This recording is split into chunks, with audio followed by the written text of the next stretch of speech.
শোনা তুমি মোট রাগ করে না, আমি তো বলেছি আমি দেবো, আর তোমার কথা তো আমি বলিনি।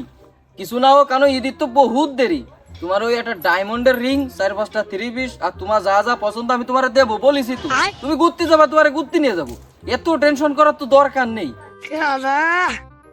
গার্লফ্রেন্ডে তো কই দিলাম সবকিছু দিবানে, এমনি টা পাবো কোনে, আব্বার কাছে যাই যদি চাই ও মাল আমার জীবনে উঠা দেবে। এই রোবটের কাছে যাই দেই।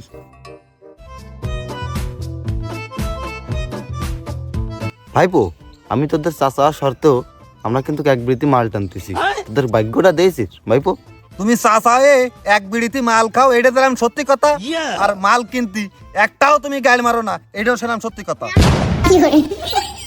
ভাইপো, তুমি কি আমার অপমান করলে? তুমি আমার আপন মানুষ, নিজের মানুষ, এই জন্য তোমাকে তা খাই, অন্য করলে কি খাতাম না? ও আমি বুঝেছি, তোমার ওই পাম টাম দেয়া লাগবে না, খাস্তাও খাও। কিরে মন খারাপ কান, মাল খাবি? না রে, মাল খাবো না, খুব টেনশনে আছি। কটা টাকা পয়সা লাগবে, আছে না তোর কাছে? থাকলে দিয়ে দি। না রে ভাই, কাছে টা নেই, ওই 100 টাকা ছিল, মাল কিনে নিয়ে আইছি। আগে যদি কতিস তাহলে দিতে পারতাম। পাড়া তাহলে কনে যাবো, টাকা পয়সারও খুব দরকার। কি দেখি এরি কি ভাইপো, টাকা লাগবে? থাকলে কি আমি ফাউ মাল খাতে আসি?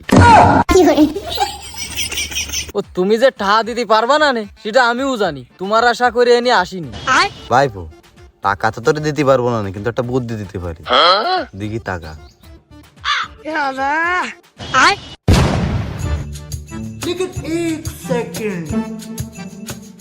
ভাই, তুমি কি তোমার সালের কোনো খোঁজ খবর রাখো? কেন কি আছে? ওই যে নজরুল সাল রোবট আছে না, একসাথে খুব মিলামেশা চলতেছে, একসাথে বসে মালটাল খাচ্ছে। এখন দেখতেছে গরু চুরি করতে যাচ্ছে। আমি বললাম যে বাপ, তুই বড্ড ঘরের সওয়াল, বড্ড লোকের ছেলে, তুই এগুলো করিস নে। আমার কথা কার বাড়াই শোনে, আমারে জাড়ি মেরে চলে গেল। কি করলে তুই ওই রোবটের সাথে? আমি আগেই কইলাম ওরে হারামির বাচ্চা, ওই রোবটের সাথে ঘুরিস নে, বাসা চোর গাঁজাখোর। আমার সালটার পুরো নষ্ট হয়ে ফেললো রে। আমার কোন দিকে গেছে, কোন দিকে? ওই সামনে গেছে, গেলেই পাবা না, তাড়াতাড়ি যাও। দিছি গিরিঙ্গি লাগা, এবার বুঝিস কানে ঠেলা।